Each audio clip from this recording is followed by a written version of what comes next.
So David Allen beats Johnny Fisher by 5th round stoppage. And this fight here, I'm not surprised by the result. Dave Allen, he's normally unreliable, which is a ironic statement to make. Sometimes he really shows up and you're like, okay, this is a dangerous commodity in the heavyweight division. But sometimes he just does not show up whatsoever. And so I think that with David Allen, there'll be times where he shows up and just goes into sparring partner mode and hardly throws any punches. And, he has quit a couple times now. And then there's times when he's really been about the business. And this is, for whatever reason, I don't know whether he just knew he had Johnny Fisher's number because of their sparring session. But for whatever reason, in both Johnny Fisher fights, David Allen came to fight. And when David Allen comes to fight, he's dangerous. Overhand right, good head movement, good jab. And he's very knowledgeable about the game. I've listened to David Allen talking about boxing. He knows what he's talking about. And in this fight here against Johnny Fisher, many people thought that David Allen won the first fight. I didn't score it, but it looked to me like David Allen probably nicked that first fight. Second fight, it was much of the same. David Allen pressing forward, Johnny Fisher on his back foot.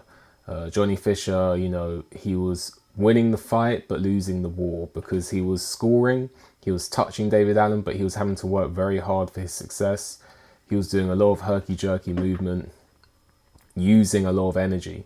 David Allen, very, very relaxed, very, very poised, very not wasting much. And, he those overhand rights were dangerous and Johnny Fisher wasn't able to get out of the way of them. And so it gets to round 5. David Allen turns up the heat and he lands a huge overhand right. Johnny Fisher tries to play it off, but clearly hurt.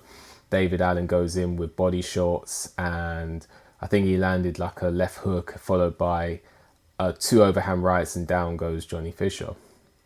Johnny Fisher gets up and at that point he's gone. He's all over the place. David Allen follows up and I think it ended off with a left hook and then a right hook, and then Johnny Fisher falls flat on his face. Corner throws in the towel just around the end of the round, and David Allen gets the win in the 5th round. So for me, Johnny Fisher was always a domestic level fighter. And David Allen, with his experience, he was able to get the wins. So David Allen now, I think if he can stay in this type of mentality and mental space with his fight game, I can see David Allen, competing around the domestic scene, maybe even a European title, something like that. Johnny Fisher, I think that his ceiling is limited. He's very athletic, but his boxing IQ is not the highest. And I also think a concern is the punch resistance now. Having suffered these defeats, I think, or not even these defeats, it's his first defeat, but he was down in the first David Allen fight as well. I think that his punch resistance might not be the same, and where's his mental state going to be now?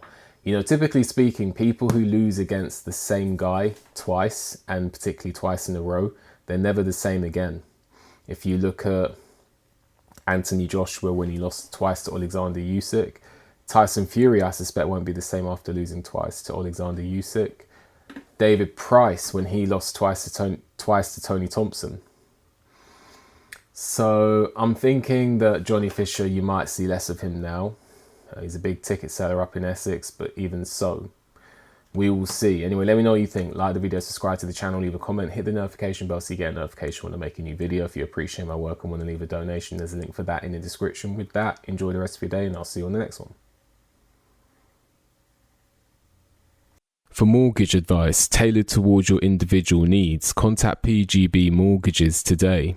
Let them guide you through your home buying journey. Contact details are in the description.